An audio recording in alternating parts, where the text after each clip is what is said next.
North Atlanta. This is Georgia High School Sports Daily, powered by IBEW Local 613. All right, welcome back to Georgia High School Sports Daily. I'm Najee Wilkins along with Craig Sager. Got a lot in store for you guys today. We will have head coach on from Valdosta, Shelton Felton. We'll also talk about our South Georgia Spotlight, and then we'll get into, obviously, some fast break headlines as well. But appreciate you guys tuning into the show. A big one coming up today, Craig. So what are you most excited about on the show today? I'm excited that it is Thursday. That's what I'm excited about. I'm ready for these round 2 matchups. I'm ready for our game, and it's going to be an exciting week of football for sure. 100% will be. And starting off, y'all, we're super excited. Some big-time matches we'll talk about in our last segment as well, including a big upset last night, but we don't want to spoil it, so stay tuned for our last segment to see what that upset was. But we're going to start with our fast break headline, starting off with Tommy Lafayette officially decommitting from Stanford. I had his full commitment back when he made the decision back in the summer. When he decommitted there. So as you can see here with the graphic, due to recent circumstances, I will be decommitting from Stanford and reopening my recruitment. Please respect this. Thank you to the coaches at Stanford who believed in me. God has a plan. Also, a big update as well. He will be at Georgia this weekend. Not saying that he will go to Georgia, but I thought that was something to know. They play UMass this weekend. He will be in attendance for that game as well. So we'll see what happens. I'll probably reach out and see if we can maybe get his commitment for signing day or if he decides to kind of delay it. But I will keep you guys updated with the latest on Tommy. I have a really good relationship with him, so we'll see what happens. My favorite moment about Tommy was when he transferred to North Gwinnett, and you see him in the weight room like 1 week into it, and everyone is just so hyped up and jacked as he's getting this big squat. So he's a smart player, very smart. He's very physical. He works extremely hard, and I think it's good that he's going to be able to stay a little closer from home. I'm assuming that's one of the things that is why he's not going all the way out to Stanford. So we'll see. But that's big news for him. I'm happy, and I feel like he's just weighing all his options. He's having a great season, obviously, as well. 100%. All right, guys, let's go to headline 2. I'll take that one as well. Lithonia boys and girls, they officially sweep the Region 5 4A openers. Magnificent performances in that one for them. The Lady Bulldogs put 4 players in double figures in that win. Opened the night against Druid Hills with a 69-24 victory. Essence Greer opened the game hitting 3 consecutive free throws to give Lithonia a 3-0 lead, and she would go on to score a game-high 24 points. A pair of old-fashioned three-point plays converted by Jemiah Dale and Shai Klin propelled the Bulldogs to a 13-1 start in that one. All right, to the boys. Lithonia defeated Druid Hills 75-47. They pulled away from a 4-4 tie early in the first quarter to knock off Druid Hills in that 75-47 victory. A pair of three-pointers by Rashawn Williams and 2 offensive putbacks by Caleb Cooper added up to a 10-2 opening period of play to aid the Bulldogs in pulling away to a 17-9 lead in the second period. Jamari's three-pointer with 5:37 left in the first half had the Bulldogs up by 15 before a last-minute run by the Red Devils on baskets by Alarmi Guerrero and Reese Hamburger closed the gap at the half. All right, headline 3, Mountain View safety Isaac Nyanabo commits to West Georgia. He's a 6-foot, 190-pound safety. He was second on the Bears this season with 54 tackles, 39 solo, 7 for losses, and also forced fumble. What I really like about Isaac is he is also a track and field standout, doing a lot of different events. It's going to be on the 4x100, the 100, the 400. So he has that track speed. I feel like that's a big component to why he was able to lead them this year. Real quick, Craig, and obviously you cover track and field for us in the spring. You do an outstanding job with your blog all the time. What do you see like similarities and parallels between, running track and being to be so successful on the football field or in other sports, not just football? Well, yeah, so if he's running the 100 by himself, that's going to require explosion, that fast start. If you're the relay in like an event like the 4x400, 4x100, it's about that acceleration. He takes the baton and he goes off. So to be like a final leg on those relay teams, to just get the repetitions of racing in these big meets, it's huge. It turns running into an art form, and I feel like that's something that helps him. It helps you chase down guys, helps you close gaps when you're in coverage, and it's huge. It's huge, 100%. Especially for defense, working your hips, backpedaling, all that. 100%. All right, Craig, now look, guys. Craig worked on this one pretty hard, okay? Look, he worked for hours. He was telling me about it. But the statewide 2025 volleyball signings, Craig, I'll let you take it away. So if you're in the Atlanta area, you see these A5 bumper stickers on the car. That is the top club for volleyball in the state. You see these 30 names right now. Keep in mind, the bottom 2, you have A5 Gwinnett. There's also an A5 Chattanooga. But this is just the seniors in the state this year that competed on the A5 that have signed to go to the next level. Just real quick at the top, some of the names: Maddie McQuinn of Alpharetta, she committed to Tulane. Her teammate, Brooke Boyles, down towards the bottom, she's going to Long Island. You have 4 Norcross players on this list, including Kendall White, St. John's University. One of the names we covered all season long for Chambly, that's Nathalie Sy. She is one of DeKalb's all-time leaders. She's going to Penn. There's another Ivy League commit from Westminster, Sophia Joe. She's a libero going to Harvard. You got Lainey Daniel from Alatoona going to Liberty. So I'll try to put this list out, but it's just very impressive to have 30 girls all competing in this. So next time you see one of these A5 bumper stickers, just know that whoever's in that car could whoop you in volleyball. Real quick, Craig, on the A5, right? When does their season actually start? I know that volleyball just ended, but when does club play usually start? Is that kind of late winter? Is that early spring? When does that start for them? It's a good question. I think it's year-round. Wow. But yeah, it's just the top club. And if you go to, that's what makes volleyball unique. Playing club volleyball, that's huge. We see it sometimes with soccer where it's beneficial, but I feel like in volleyball, it's really big. Same with like AAU basketball, playing on those huge, like Atlanta area all-star teams. But this is just, it's just so proven. That's where the recruiting happens. And it's cool because these girls end up squaring off in the regular season. I think that's what makes Metro Atlanta so dominant in the sport. It's just a really impressive list, just going all over the place. It was one of the more exciting volleyball years I've seen this year. But congratulations to all those girls, including the A5 standouts. There's many more volleyball signees, but these are all just from the A5 club. Pretty impressive stuff. 100%. All right, guys, I'll take the next headline. Looking at early signing period for a dozen of athletes in the Athens area. Obviously had a great time there. Oconee County, Hannah Aoki, gymnastics, she's going to North Carolina. Julie Azeltine is playing basketball at Emmanuel. Carissa Brown, acrobatics and tumbling at Belmont Abbey. Halen DeMatti, girls lacrosse at Piedmont. Shannon Dickert, baseball at Toccoa Falls.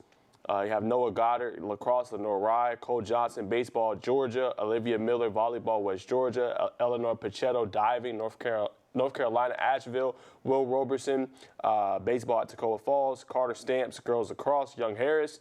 Sophie Veal, volleyball at Shorter University. Chloe Wilson, acrobatics and tumbling at Presbyterian. Prince Avenue Christian, you have Claire Bradford, golf, North Georgia. Judson Hartwell, baseball, Georgia Tech. And Wyneboro, Alexis Edmundson, softball, Georgia Southern. Yep, so the early signing period, obviously, is big for these other sports, but we're starting to see a lot of flips in football, and it's been absolutely crazy. So recruiting, this is the time of the year. Once the regular season ends, we get through fall into the winter. Stay tuned. We'll have tons of commitments and signees in the weeks ahead. 100%. All right. So, guys, we're going to go ahead and move on to our Georgia High School Football Daily Morning Review. All right, started with second round previews. I mean, it's some great matchups, Craig, starting in the second round. And while we hit this morning review, let's take a quick look at some of these on there. 1 second. And before we get to that, I heard Juju Lewis will be making his commitment today on the Pat McAfee show. Pretty exceptional timing because we'll obviously have his game tomorrow at home against Valdosta. We'll be talking to Valdosta's coach on the show, but he's had quite a long recruiting process ever since he showed up as a freshman. We actually televised his first game. I forgot who they played in that one, but we've been seeing him the last 3 years. I think this is the end of his recruiting process. I'm excited to see him make that commitment and then be able to go out there on Friday and just play ball. 100%. All right, let's go to our next one. 4 questions with Irwin County head coach Casey Soliday. How did you play in the first round? His quote says, "I thought our defense played really well. That was the biggest key to the game. They had been moving the ball pretty well against some other people, and they had good athletes and big linemen, and our defense made plays their best game of the year to hold them. Our offense started off really well. We scored points quick, then got away from what we were doing. Then we got back to it and moved the ball to eat the clock and finish it. And that one, Greene County was limited to 226 total yards and was 3 of 17 on 3rd and 4th down." So get the full interview right there. All right, teams seeking their first Elite 8 appearance. It's a great list right here. As you guys know, Cambridge, who we've talked about a lot, they have never been to the second round, or to the Elite 8 ever before in their program history. And it's still a newer school, but they're going to be looking to do that against Central Carrollton this week. You got Cherokee Bluff with their great program, and Coach Jones has been having a great year. They're looking to do the same. Kingsbridge Christian, Lakeside Evans, Luella, Ola, who recently won their first ever region championship in their program history, is looking to do the same. Providence Christian, Sumter County, Temple, and then Whitefield Academy. So remember to scan that QR code right there to get the Georgia High School Football Daily Morning Newsletter. All right, let's go to some trivia for today. Or from yesterday. What are the only 4 regions that have 4 teams in the second round? The regions that have 4 teams in the second round are Region 2, 5A, Lee County, Thomas County Central, Coffee, Houston County, so a full sweep there. Region 1A, Division 1, Worth County, Thomasville, Fitzgerald, Jeff Davis. Region 2A, Division 1, Dublin, Northeast, Dodge County, Bleckley County. And Region 8, Division 1, Athens Academy, Commerce, Elbert County, and Providence Christian. Well, I was right. I said they were in Class A Division I, especially, but it was complicated because in that region 2, the one with Dublin, Northeast, Dodge County, Bleckley, and then some of the others, there were 7 teams that made the playoffs out of one region, and then same with the private schools. So that's why there's 4. But Region 2 in Class 5A, that's the true one where it's the 1 seed through the 4 seed all advancing. That was the only one that did it in the top classifications. 100%. All right, guys, let's go to today's trivia question. 2 schools that had reached the second round for 10 straight seasons lost quietly as underdogs last week, beaten by Fitzgerald and Harlem. What were those schools? Ooh, man. It's a good one. I'm a little stumped, guys. I'm not going to lie on that. I'm going to have to do my research on that one. That's a really good question. I did not see that one. All right, guys. I do want to pay a little bit of a tribute. We had some sad news that happened last night. Unfortunately, I want to say a special word for Tommy Hart, who was inducted to our Georgia High School Football Hall of Fame this year in October. He sadly passed away, but had a great career on and off the field. He was a 14-year NFL veteran and was an all-pro defensive end, a 3-time Super Bowl champion as an assistant coach. In high school, he played for Macon's Ballard Hudson, where he was a 3-year starter and team MVP as a senior in 1963. He was a 3-time all-conference player at Atlanta's Morris Brown College and earned 3 letters as a track and field sprinter and shot putter. He was also named to Macon Sports Hall of Fame in 2001. A special tribute to Tommy Hart. We send our prayers and condolences to his family at this time, and we're wishing you nothing but the best and well, and super sorry to hear these news.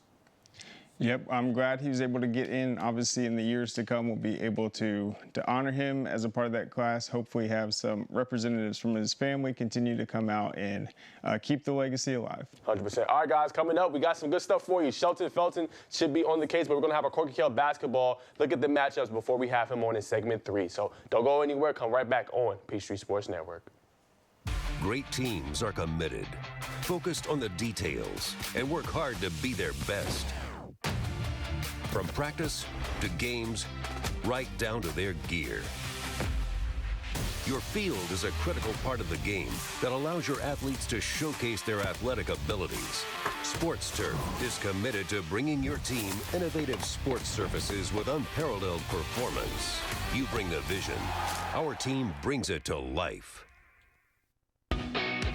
The Georgia Sheet Metal JETC equips apprentices with the knowledge and skills required to start a rewarding career in the sheet metal industry with programs in HVAC, industrial welding, and testing, adjusting, and balancing.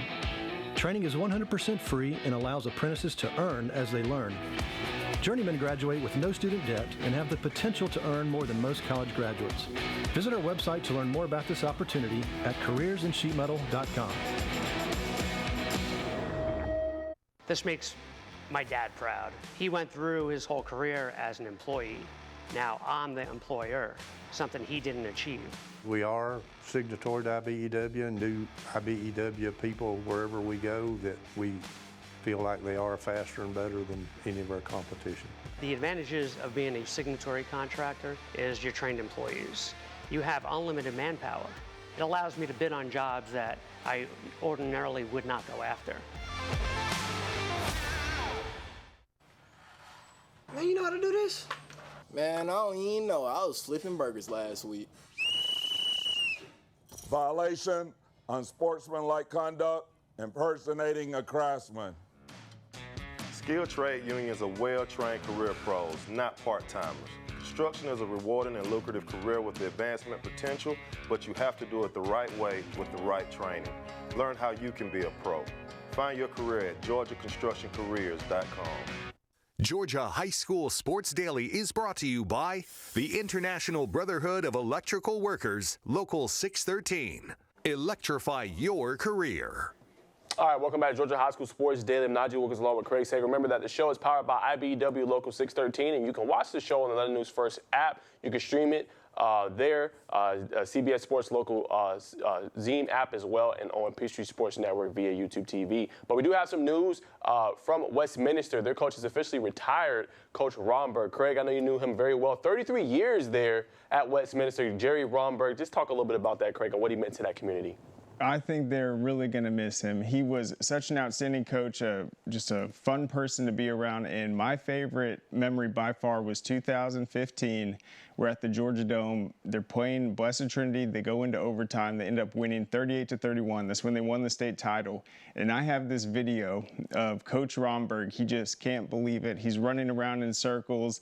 He's got his hands on his head. And I think Ricky Diamond will agree with me. It's one of the best just in the moment high school videos I've ever gotten, and it's worth watching. I'm going to have to dig it up, but him winning that title was huge. 7 region championships. They're going to be in 4A next year as well. It's going to be tough for them, but we'll see who they get. But he had a great career, and I think they're going to miss him. He did a phenomenal job throughout the years just keeping Westminster competitive, and it's not just about on the field. It's what he meant to the players and just helping them just on and off the field be able to live up to the Wildcat brand. 100%. All right, more breaking news. Craig, I'll let you take this away. This is from Carrollton. I'll give you the Yeah, so we just talked about it. Juju Lewis has committed to Colorado. So the news of his decommitment from USC, from the Trojans, happened, I think, just last week. And now he's, as you see, taking the keys from Sanders right there. So he's going to be at Colorado. I think this is a good move for him. We know how big the NIL opportunities are for Juju. And we'll see if he's rocking any Colorado gear tomorrow in the game. 100%. All right, guys, let's go to Corky Kell basketball. Time to look at some of these great matchups that we helped put together. Let's go ahead and look at Clarkston versus North Springs. That will be a good one, especially can't wait for that one. Clarkston went 4-21 last year, lost 5 seniors from last year's team. Shooting guard Nashawn Porter was the third leading scorer on the team last season. He will be returning, one of the main pieces on offense. North Springs went 10-20 last year. Lost in the second round of the playoffs to Winerboro. North Springs lost 6 seniors from last year's team, but will return Robert Harris, who averaged 8.4 points per game and 2.7 rebounds. Norcross versus North Paulding girls will be another good one, in my opinion. Norcross is having a pretty good start to the season so far. Got a lot of great players. Justice Fitzgerald, she will be electric and fun to watch this year. North Paulding, Ava Andrews, all-region selection last year. Considered one of the best players in the state, committed in late October to University of Delaware as well. Norcross is replacing Janiyah Akins, who went off to Mercer. She's an outstanding player as well. But I talked about Justice Fitzgerald. They added Janasia Spears. She'll be another player to watch for as well. Before I turn to you, Craig, one more match I want to talk about before bringing in Craig. Norcross versus Pinson Valley, another good one. First out-of-state team ever to compete in the Corky Kell Day 400 Basketball Classic, coming all the way over. They lost in the first round of the playoffs last year to Muscle Shoals. Indians will be led by Austin Connor, who averaged 13 points, 5 boards, and 4 assists, and 2 steals last year. And Quay Lynch will be another one who averaged 9.3 points. And then for Norcross, Connor Teasley. You have Jerron Salisbury, who's a great player for them as well. Now, Nasir Rudy Anderson in 2027, a hot name on the summer circuit. Miles Clinton, Josh Smith Jr., Thomas McBride. So many great players. But just what's your reaction to day one, Craig? I think I'm interested in Norcross. So last year they were 2 of the teams that were in it. They both ended up losing. I thought when you had Akins in the girls' game. No, they won that game. They beat Baldwin, correct? Yes, they did. Okay, so they beat Baldwin in that one. She went off, one of the best scorers I've seen. She had the mid-range, got to the lane. The boys' game was interesting, though, because they played Douglas. And if you remember, Douglas came out just on fire. They had something like a 30-point lead. Norcross went on that run. I think it was like a 27-3 run, all Salisbury. And the big thing for them, I feel like they're going to look a lot different this year. For sure. Like last year, it seemed like it was a one-man show. Defense was there, great coaching, but they really they didn't look like they typically do, just being able to move the ball around. But with Salisbury, he's able to drive, get to the basket. They brought some shooters in. They have some defensive pieces as well. I'm just excited to see them. I think they're going to be much improved this year. 6A looks a little more wide open. Grayson's still probably the team to beat, but I'm excited to see those two teams see what Norcross has to do, closing that thing out. And what do you think about them just playing an out-of-state team for the first time? Well, not their first time, but the first time in our tournament. I think it's very exciting. I don't know much about Pinson. You set the matchup up. Obviously, they were already slated to play in that. What have you seen from that team? A really good team, I think. They're very guard-oriented and guard-centric, right? They can space the floor, have really good shooters, and a lot of three-level scorers. So I think you're going to see them kind of depend on that guard play a little bit in order to try to beat Norcross and then kind of finish in the paint, be able to defend the rim at a high level. So really good guard play, though. Yeah, and that's one of the things that coaches want to do. You want to play just a lot of different looks early in the season. You want to play teams where they might have a size advantage, others that push the tempo, other teams that are heavy in guards, and just getting the experience playing a team that you don't typically do. I think they'll be huge. 100%. All right, guys, let's go to December 21st. Some more great matchups. Let's get Craig reaction to this as well. Start with Newton versus West Forsyth boys. That would be a really good one, Craig. One to watch for now. And Davin Neal, the Appalachian State commit. He's really good finisher all around. Point guard Marcus Smith doesn't get a lot of love, man, but he's having a great year already averaging 16 points so far this year. Has been spectacular. Then West Forsyth, they're coming in. A player to watch in that one is Grayson Smith. Graduated a lot of players from last year. Will Moore, who's off to Marshall now, but they're going to replace a lot of different seniors, so we'll see how they're going to look. McEachern versus St. Francis. St. Francis won it all last year. A really good team, back-to-back state titles. They're going to have a whole bunch of good players. Gianni Rogers, who was a freshman, was the second leading scorer on the team, averaging 13.6 points per game. McEachern went 17-12 and lost to the eventual state champion Grayson. A key player to watch for them is Ava Cousins. She's also a multi-sport athlete and plays really good for flag football. Chelsea Njoku also is the outstanding leading passer right now in flag football, also will be on the basketball team. All right, Josie versus West Forsyth girls. Josie was a state runner-up, lost to Mount Perrin Christian. They're going to return Zamiah Jenkins, Shania Sanders, and guard Carrie Fuellen. They're super excited to also be in this tournament as well and to showcase their talent. And then West Forsyth, you're going to look at Ella Cohen, Sydney Neal, and Marley Raymond as some really good players for them in this game. And then Riverwood versus McEachern, my personal favorite in this one. Riverwood lost some talent, but brings some back. Stetson commit is going to be in that one. J.R. Leonard, heavily recruited, already signed to Stetson. He's going to be one to watch for that one. And then obviously McEachern. Tough start to the season, but I know they're in Craig's rankings, but we'll see kind of how they continue to gel and mesh together. Yep, I'm very excited. A lot of basketball matchups that don't get the television attention that a lot of football games do, just with GPB and us. So it's huge. These are phenomenal matchups. I'm excited about Riverwood. They obviously won the state title last year, playing McEachern. That's going to be huge. And then Newton. The Newton boys in that first matchup, they're going to have to play Grayson twice this year. Grayson is the team to beat, the defending champ. So we'll get to see how they match up against West Forsyth. And then obviously later on in the season, we'll get to see how they stack up against Grayson. So that will teach us a lot just about that region. And also a West Forsyth team where I feel like on the boys and girls side, they're trying to be that premier program in Forsyth County. It will be tough. The Lambert girls are always good. You got North Forsyth as well. But I feel like West Forsyth impressed me last year. The way they were shooting the ball, they came out, looked great early in the season. They struggled later on, but I think this is a big opportunity for them, and this is exactly what they want to do in terms of building their program, is playing these big matchups, get on TV, and be able to handle that pressure. 100%, guys. So remember that you can watch all of these matchups on the Peachtree Sports Network December 20th and December 21st. We will have them televised. I'm sure we'll have people calling it from the booth, and we'll have pregame and postgame interviews as well. So it'll be a lot of fun at Norcross and at McEachern High School. So make sure you tune in there. All right, guys, coming up, we will have head coach for Valdosta, Shelton Felton, coming up on the Peachtree Sports Network.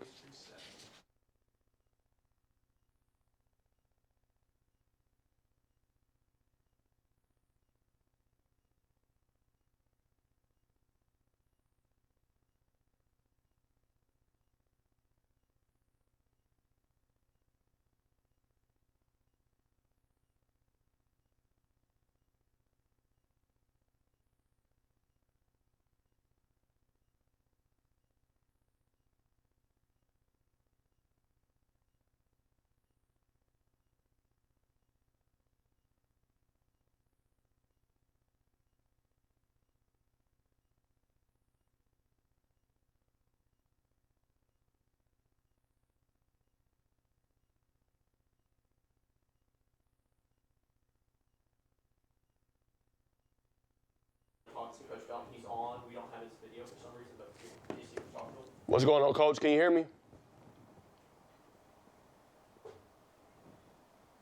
Yes, I can hear you. How you doing? I'm good, Coach. Appreciate you coming on. I know you're a busy guy.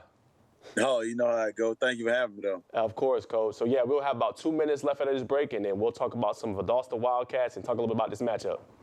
Okay, that'll work for me. All right, sounds good.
Georgia High School Sports Daily is presented by GeorgiaConstructionCareers.com. Transform your future today.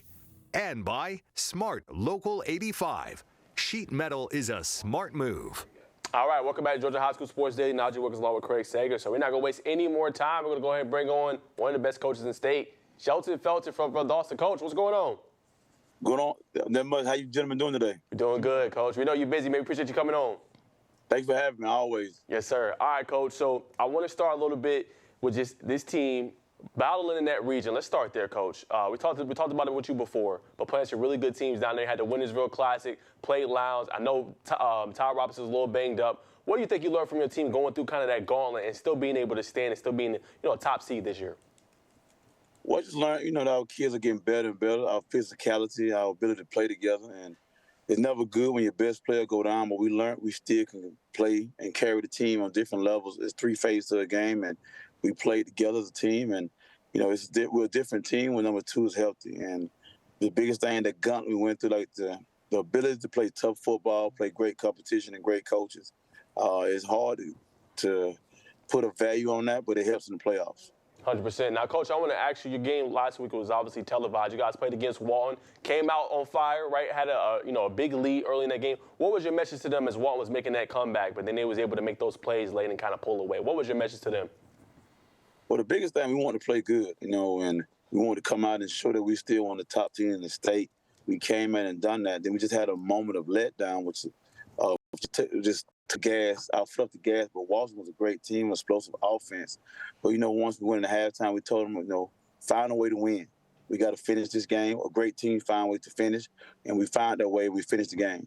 100%. Now, Coach, I want to highlight a player that nobody talks about, but he had a big-time performance for you against Walton, and that is Lundy Jamil. 3 sacks in that game, Coach. Tell me, how good is he? How impressed are you, Coach? I heard the laugh. How impressed are you with just his performance and what he was able to do against Walton? I mean, Lundy's getting better and better week by week. I laugh because I call him Big Baby. You see him in person, he's a big smile, all these big baby. But he's getting better and better. He improved week by week. He played lights out. He had a great game. He's a junior. He's going to be one to reckon with his coming senior year. 100%.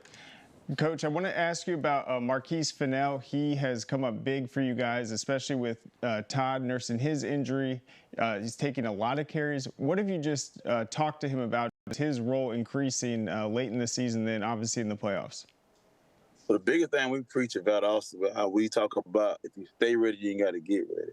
Todd went down. We also lost D-Ron Foster for like 4 or 5 games. We just told him we're going to lean on you. This one of the main reasons he wanted to come to Valdosta and be a part of the Wildcats. And he took it upon his shoulders and told us, and he done a great job, man. He's an awesome player in the box, out the box, on the perimeter. He just tote the load, and he kept us afloat until we can get those guys healthy and back into the fold. And then the one game Todd was out was obviously the Richmond Hill game. He's come back ever since. How tough was that conversation, though, just without him losing that tough region game? We've seen how hard it was just to even make the playoffs out of that region. But how tough was it just balancing his return, and how eager was he to get back out there? Well, it's really hard when he's the leader of your offense, and we was averaging 48 points a game before he got hurt. But we talk about it, we're not a one-man team. That's the biggest thing we preach about. Other guys got to step up. We got to find ways to move the ball. We got to find ways to score. And the biggest thing, we got to play great defense. And we met that challenge in some games. We didn't meet in Richmond Hill. We went down there and we called it an old-fashioned ambush. We wasn't ready to play like we needed to. Those kids played lights out. But since that moment, we rallied the troops, and I think we've been playing pretty good football. And then defensively, we know with Carrollton, they're a balanced offense. They've got a great passing attack. They got Kamari Farmer as well. What has your defense been like at practice this week, just preparing for a big challenge like this? We've just been preaching about the details. I mean, we're playing a great offense. I think Coach King and those guys do a good job on offense. Everybody knows Juju, but, they have a great running game, great receivers. We got to make sure we limit the big plays and communicate and read our keys. That's all we preached all week, is play Wildcat football and be physical. We're going to be physical no matter who we play. We're not going to be intimidated by no one. We're going to show up, we're going to play. That's all we preaching. We're going to play our style of football. Now, Coach, I want to ask you that obviously it's the team that knocked you out last year, 45-28. So obviously you talked about the details, but what was that? Walk me through what the offseason was like when you trained and you getting this team back, riled back up and prepared when you guys had the season. What was that message? And now you get to kind of avenge that loss, them knocking you out the year before. Well, the message was just like, we was in the game early, and we made 5 mistakes that caused the game to change the game in the third quarter.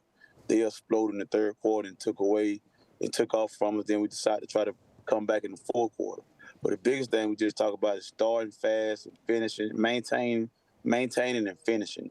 And we felt like we will be in the playoffs and an opportunity to meet those guys again, and we look forward for the opportunity to go back again, the same place, same round of playoffs, but we look for a different outcome this time.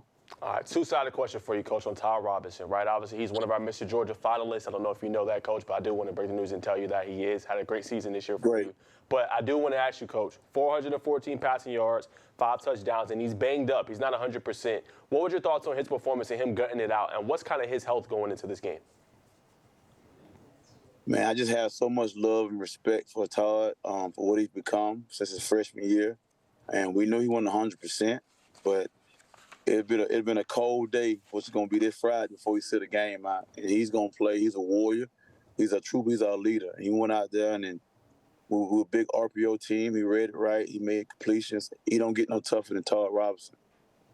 He's gritty. As he go, we go. And when you go into it, everybody say he was a runner. He couldn't become a passer. He became that. And so we're honored to have him as our quarterback, and we go as he goes. He's our leader. We're going to go to war with him. We're going to fight with him, and we're going to go to battle with him, and we're going to play with him, and we are very honored to have him. His health is not 100%, as everybody knows, no secret, but it's better and better week by week. But I can tell you this, Todd Robinson going to show up about Valdosta, and that's all we want. 100%. Now, Coach, I want to ask you another one. I want to talk about this defensive side of the ball in this game. You talked about their receivers. Now, you guys are some elite guys on that defensive secondary. One is Jalen Copeland. How much easier does it make his job in this game, Coach, when you got the defensive front playing like they played last week, Nakobe Brown, having 3 sacks, London having his. And that defensive front can get that pressure. How much easier does that make the job for Copeland and some of your other defensive backs? Oh, no doubt. I mean, it's like a screen, and we talk about it all the time. When the front doing their job, they're putting in linebackers and they're putting the DBs. And we have to play complementary football. If those guys are playing and putting pressure up front, it makes it easier for Copeland to do his job in the back end because, the great Deion Sanders can't cover nobody for 5 seconds. So if we're not putting pressure on that quarterback, our guys gonna be in trouble. But if we can put pressure on the quarterback and give our guys a chance to play, I like our chances, and I like our DBs. One more quick question, Coach. I thought it to correct for our last one. I want to ask you about the elite playmakers, man. Eli Lewis and Prince Jean. I've been impressed with both. I hit up Prince Jean after. I was like, yo, what's going on? That 80-yard touchdown. He smiled. He's laughed. Just talk about their elite ability as well and their ability to take the top off the defense. Well, you know, Prince Jean's our playmaker. And he has elite speed, has great vision, and hands run great routes. He's a playmaker. He's a young guy. But the heart and soul, the toughest guy on the team, pound for pound, Eli Lewis.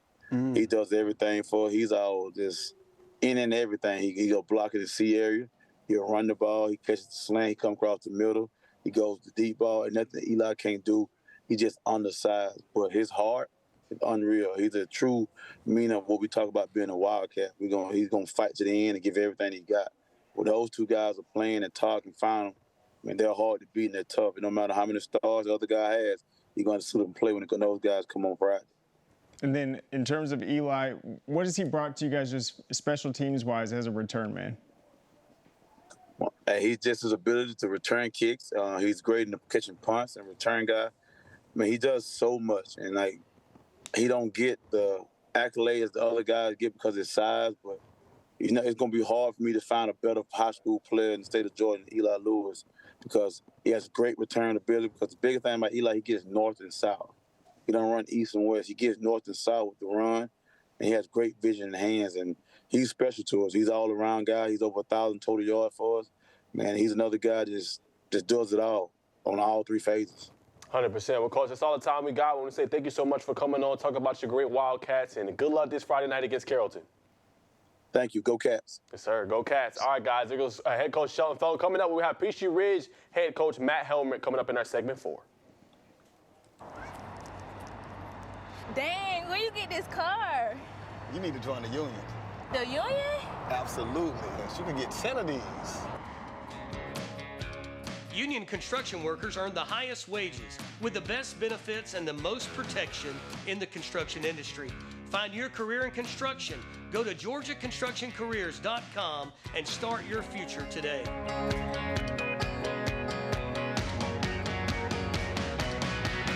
A journeyman with Local 85, when you turn out, you can be hitting 6 figures. Hey, I have your back, you have my back. We're gonna do this together. We're one for all for one.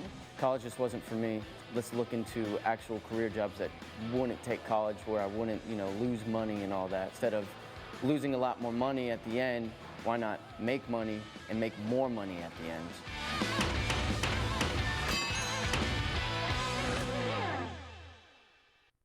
The Mechanical Trades Institute is an opportunity towards personal financial freedom through hands-on and rewarding work. Our school is completely free and gives apprentices the knowledge and skills required to gain access to a lifelong career path. Apprentices learn pipe fitting, plumbing, mechanical service, and welding. They earn money as they learn and graduate with no student debt. Start a career with the Mechanical Trades Institute and change your financial future. What happens after you graduate? Will you go to the next level? Will people have your back in the heat of the battle? Will you still train like a champion in pursuit of greatness?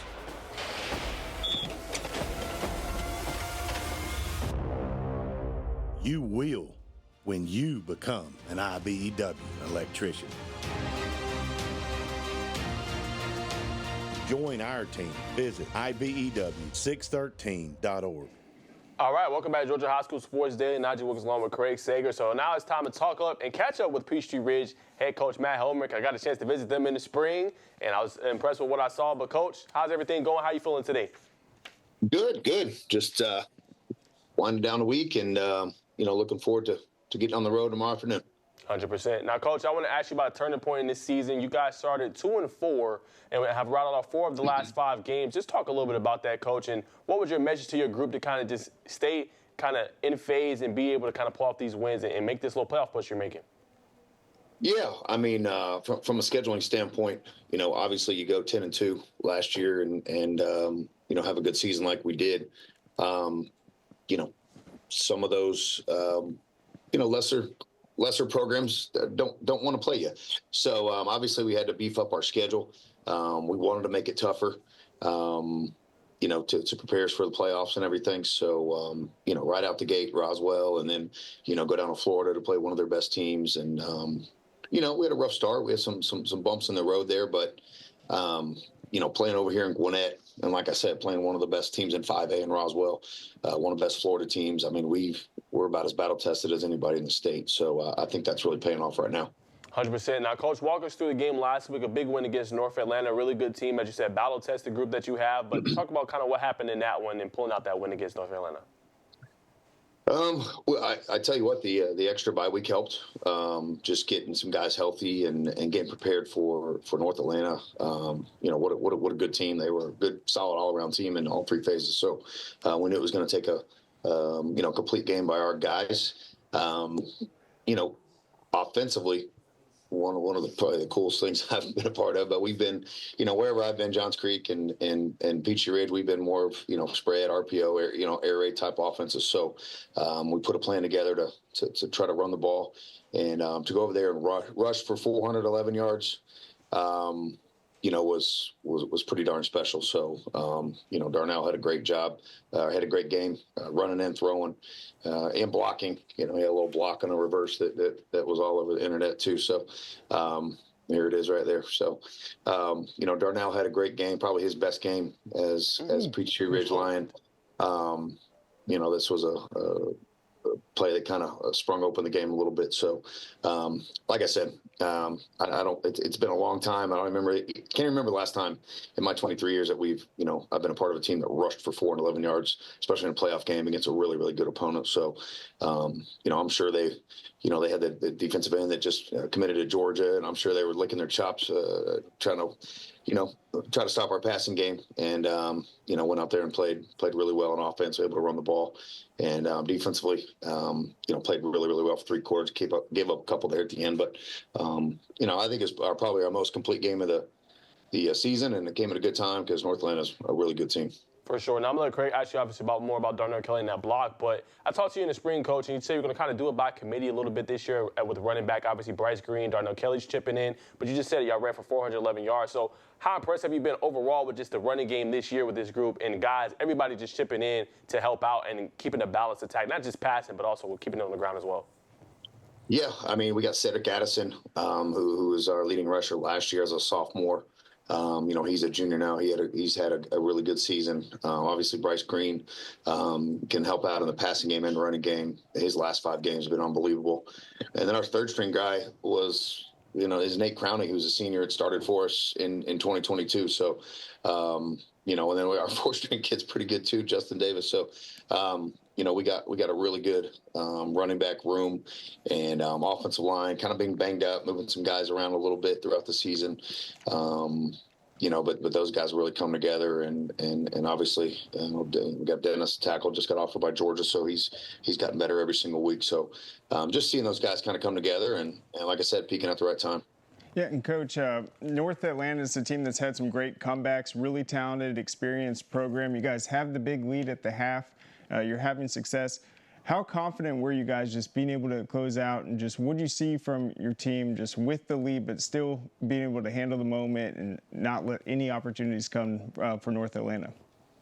Yeah, I mean, that's we made some adjustments. Obviously some minor adjustments offensively, defensively at half, just to fix some sloppy stuff that went on the first half. But we talked about it, and unfortunately, you got to bring it up. But we gave up 3 double-digit leads in the 4th quarter this year, and not something we're proud of, but something that definitely happened. And I think we learned from it.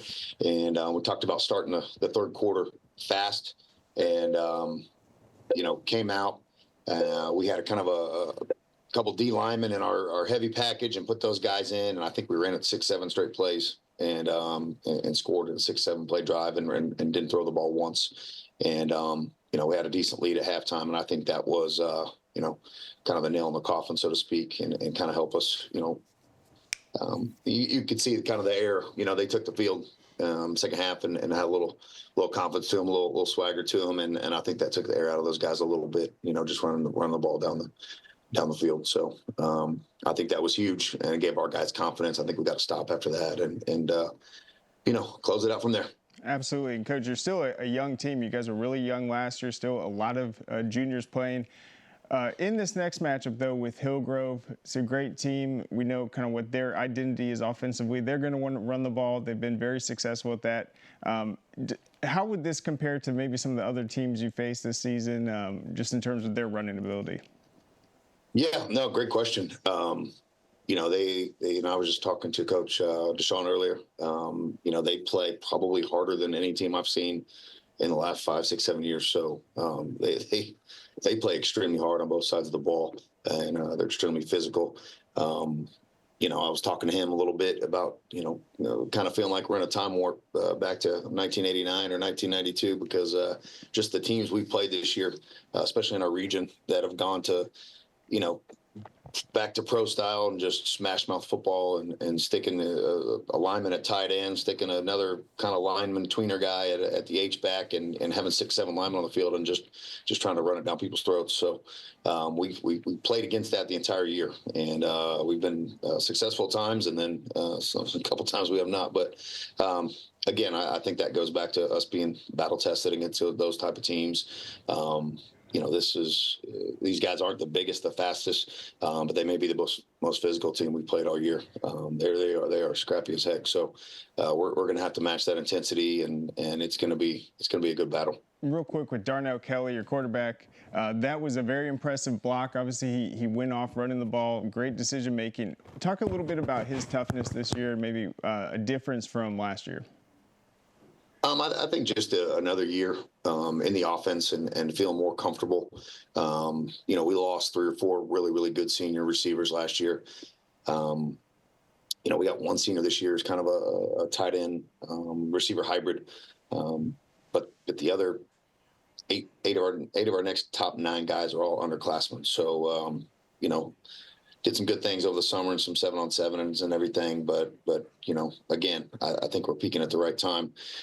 Guys are knowing, you know, figuring out their roles. And, you know, I thought last week was probably his best game.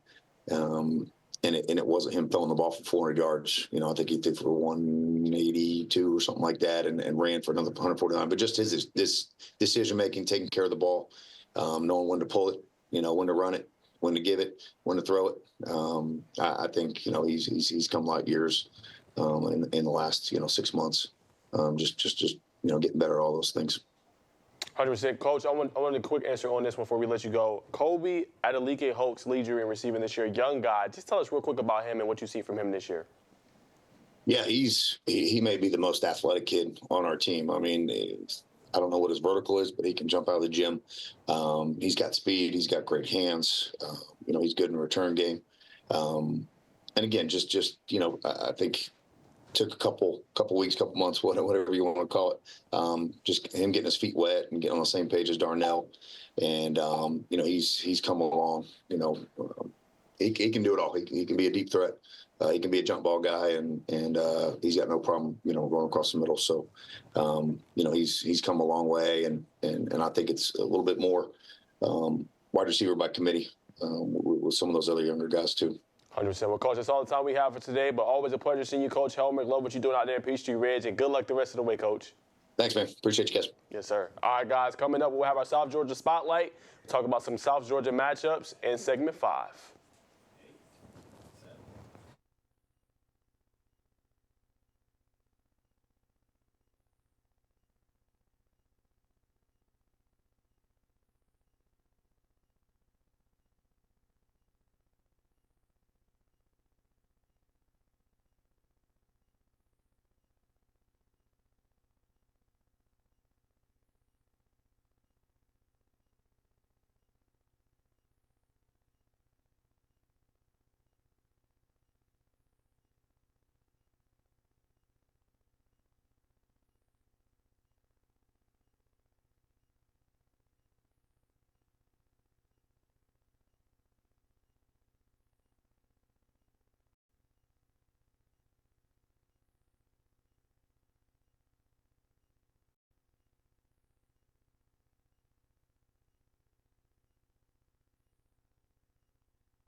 All right, welcome back to Georgia High School Sports Daily. Najee Wilkes along with Craig Sager. So we have some major news that happened last night. Calvary Day upsetting Southeast Bullock. As you guys can see right here, they hosted Southeast Bullock to hand them their first ever loss, and that 77-game winning streak is officially no more. Craig, I know you have more. Yes, so I think this is going to be a rivalry in flag football for years to come. So it's interesting, Calvary Day, they started 1 year before Southeast Bullock. And then Southeast Bullock was the first ever team to beat Calvary Day. Then they that same year, they won every game. They've won every game the last 3 years, 3-time defending champs. So now Calvary Day has handed Southeast Bullock its first ever loss. That was a 7-0 victory yesterday. Real quick, some stats from that Calvary Day senior, Sierra Lowry. She had the game-sealing interception with just 46 seconds left in that matchup. And then the game-winning touchdown, freshman quarterback Paige Stewart hit Natalie Sanders for the 10-yard touchdown. So very interesting. We'll see how Seth shifts his rankings, see who's going to move up. But that's pretty exciting. I'm glad that it was a team that had history with them that ended that streak. I think that makes it more interesting than if it was some like out-of-state team or a higher classification. It's the fact that it's a rival that makes it really exciting. 100%. I have something to say, obviously, in the postseason as well. So super exciting news to see there, ending off a legendary streak we had here in the state. All right, guys, time to talk about some matchups in our South Georgia Spotlight. And we'll go ahead and start with Colquitt County versus Collins Hill, Craig. Should be a very good one. We've hit it on that one. We'll hit on Valdosta and Carrollton here in a little bit later and break that down before we give our statewide selections tomorrow. But what are your keys in that one when you see two really good teams face off? Well, what's interesting about it, it's the first time they've ever played. Hard to believe. Both have won state titles, obviously.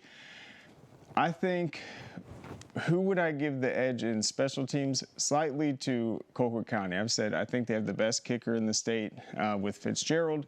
They've won close games. They've also been able to slow down matchups where, whether it's the North Gwinnett game or even the Valdosta game where it was a 7-3 game. That's exactly what Collins Hill does so well too. They can slow down the game, they can make it low scoring and come through the play. So I think with this one, I think it could be a defensive battle. I don't think either team's going to want to be too aggressive, just keep it close. Turnovers are going to be huge, but I'd be surprised if this thing's anything resembling a shootout. I think the best defensive team is going to win.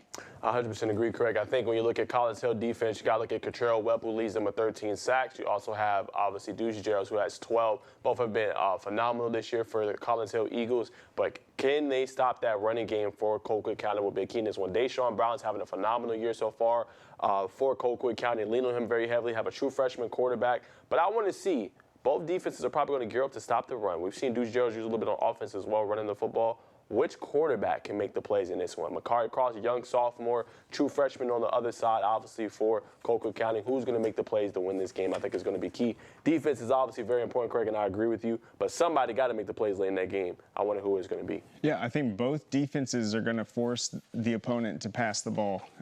You're going to want to take away the run, force them to be able to go through the air. It's going to be tough with these talented secondaries and outstanding pass rushes. You're going to have to be accurate. Receivers are going to have to create space.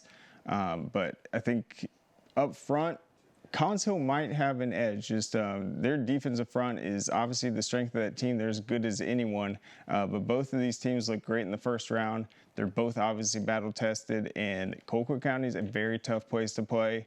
Collins Hill, though, I really like what they've done this year, just playing the gauntlet of the schedule, the big win over Mill Creek, and obviously the win over Grayson to start the year. 100%. A couple more players to watch. Dartavis Lenoy leads, obviously, them with 10 sacks this year so far for Colquitt County, and then Cohen Lawson is that freshman quarterback with 9 passing touchdowns. All right, Craig, let's talk about Lowndes Buford. Man, this is an elite game. This is almost like a championship game you would get. I mean, two teams 10-1 having great years. Lowndes has had a phenomenal year. Buford is led by Dayton Rayola, 17 touchdowns so far this season.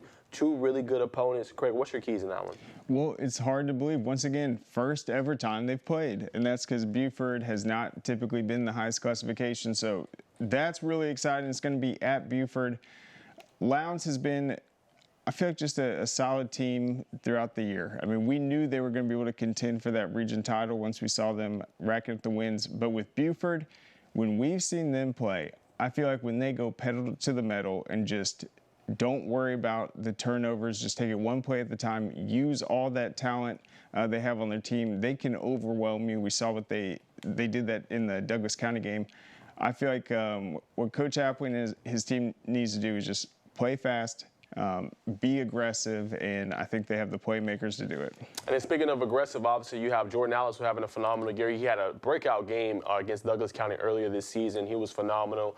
Ethan Irvin, obviously Jordan Baker are very elite. Both have over 600 yards rushing in that one. Bryce Perry right on the defensive side of the ball is one to watch for Buford. You also got Tyree Green who has 4 interceptions this year, and Chris Garland with 3. And on the other side, Marvis Parrish have a phenomenal year, has over 20-plus total touchdowns this season. He has been great, and then Aleem Brown can also run it as well for them. And then that sophomore quarterback, guys, Jace Johnson has been phenomenal all year long. So it's going to be a great matchup. Can't wait to see it. We got about 30 seconds. Let's talk real quick about our matchup on Peachtree Sports Network. Valdosta and Carrollton. See if we get that graphic up. All right, there it is, Craig. So we've been talking about it. We're going to make our picks tomorrow. What's one element of this game that you think we have not talked about? We just had on the head coach for Valdosta, but what's one element we haven't talked about? Revenge. Revenge for Valdosta. Anytime you get to face off a team that knocked you out of the playoffs the next year, I think that just adds motivation. They aren't going to be scared. They're going to be ready to go. Let me give you guys one more before we close out of here. Don't hate me on this one, Graham. Revenge, such a great word to say. We've seen it a couple years ago. Carrollton beat Walton. Walton came back and beat them last year and got to the state title game. Yep. Hey, revenge is a dish best served cold. So we'll see what happens in that game. It should be a lot of fun right here on Peachtree Sports Network. That's all we got. Tomorrow we'll have way more fast break headlines. We'll have a couple coaches on as well. We'll see you guys tomorrow for another episode of the Georgia High School Sports Daily. Hey, is the power off on this? I don't know. Just take it off. Safety violation, unsafe work conditions. In the construction trades unions, safety is our highest priority, and we train you to recognize and speak out on unsafe working conditions so that everyone arrives and goes home safely. Learn about careers in construction at georgiaconstructioncareers.com. Beginning the morning you opened your eyes, we spent every waking moment preparing you for the day you'd leave our nest. Whether it's driving to practice or helping with homework, it's all prepared you for, what am I going to be when I grow up? Will you be ready? After much thought, I made my decision to take my talents to the IBEW Local 613. The International Brotherhood of Electrical Workers is not simply a job, it's a career. Visit IBEW613.org to begin a new future today. Are you interested in becoming a deputy or a jailer? The Gwinnett County Sheriff's Office is hiring and looking for individuals passionate about protecting and serving their community. If you are 18 years or older, join our team by visiting gogcso.com for more information. Gwinnett County, together we can make a difference.